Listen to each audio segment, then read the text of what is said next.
자, 반갑습니다, 여러분. 사주 보는 변호사입니다. 오늘은 팔재 없는 것, 그 의미에 대해서 함께 이야기해 보겠습니다. 사주를 공부하다 보면, 선생님, 제 사주엔 불이 없어요. 목이 없는데 올해 모군이 왔어요. 이런 질문 정말 많이 하시죠. 그런데 이 말에는 아주 큰 오해가 숨어 있습니다.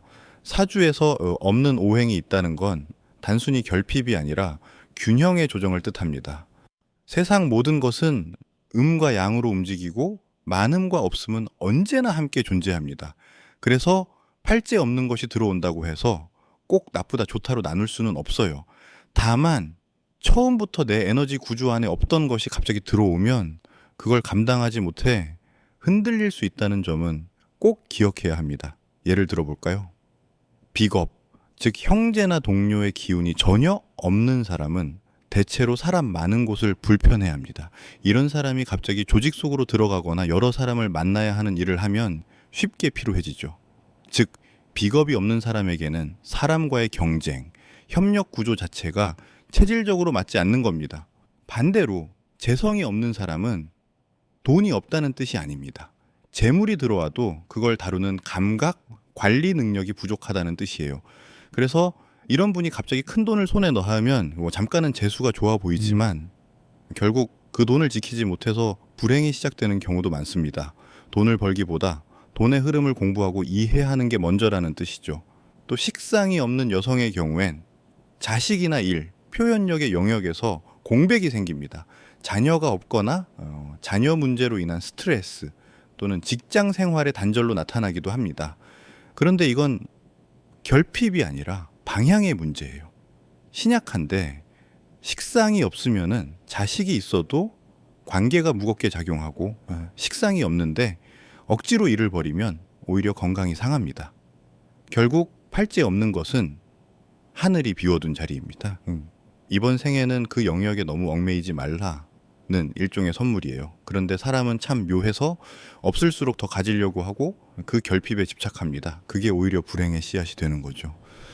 결핍은 나를 약하게 만드는 게 아니라 내가 그걸 붙잡을 때 약점이 되는 겁니다. 물론 많은 것도 문제입니다. 예를 들어 흙이 너무 많으면 물을 막고 금이 너무 많으면은 나무의 성장을 방해하죠. 많다는 건 곧 에너지가 한쪽으로 몰려 있다는 뜻입니다. 그래서 많은 것은 반드시 풀어줘야 하고 없는 것은 억지로 채우려 하면 안 됩니다. 흔히 관이 없으면 공무원 못 된다는 말을 하시는데 그건 큰 오해예요.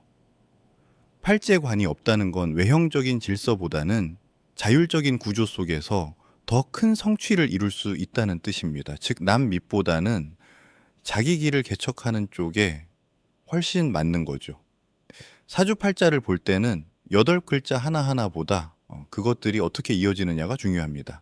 비겁에서 식상으로, 식상에서 재성으로 자연스럽게 흐르는 구조라면 몸을 쓰거나 창의력을 발휘해서 바로 돈으로 연결되는 아주 좋은 구조입니다.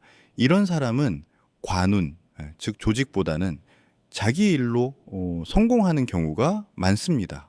운동선수, 기술직, 자영업, 콘텐츠, 제작자 이런 쪽이 딱이에요. 반대로 인성에서 비겁, 식상으로 흐르는 구조는 지식과 학문, 교육을 통해 세상에 영향을 주는 사람에게 많습니다. 명예나 재물보다 지식의 축적이 인생의 동력이 되는 흐름이죠.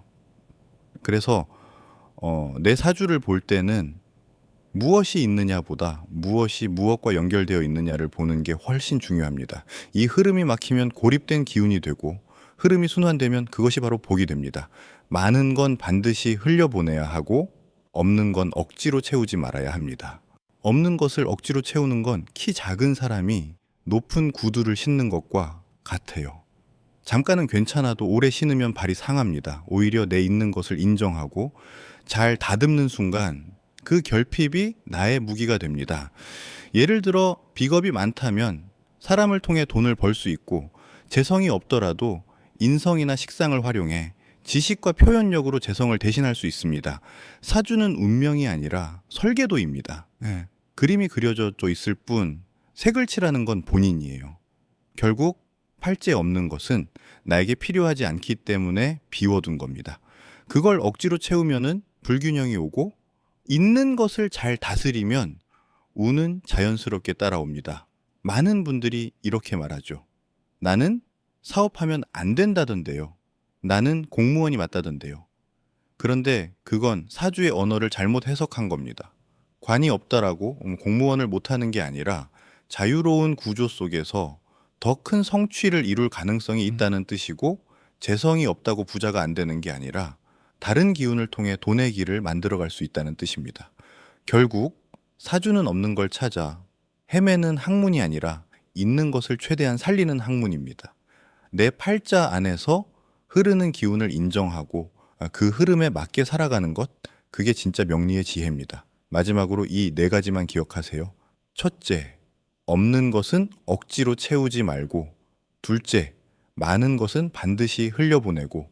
셋째, 사주는 연결의 흐름으로 본다. 그리고 네 번째, 없는 걸 쫓지 말고 있는 걸 강화하라. 이 네 가지를 실천한다면 여러분의 사주는 더 이상 운명의 족쇄가 아니라 삶의 지도가 될 겁니다. 오늘도 여러분의 팔자 안에서 가장 빛나는 길을 찾으시길 바랍니다. 화이팅입니다. 끝까지 들어주셔서 감사합니다. 사주 보는 변호사였습니다. 내용이 도움이 되셨다면 구독과 좋아요 부탁드립니다.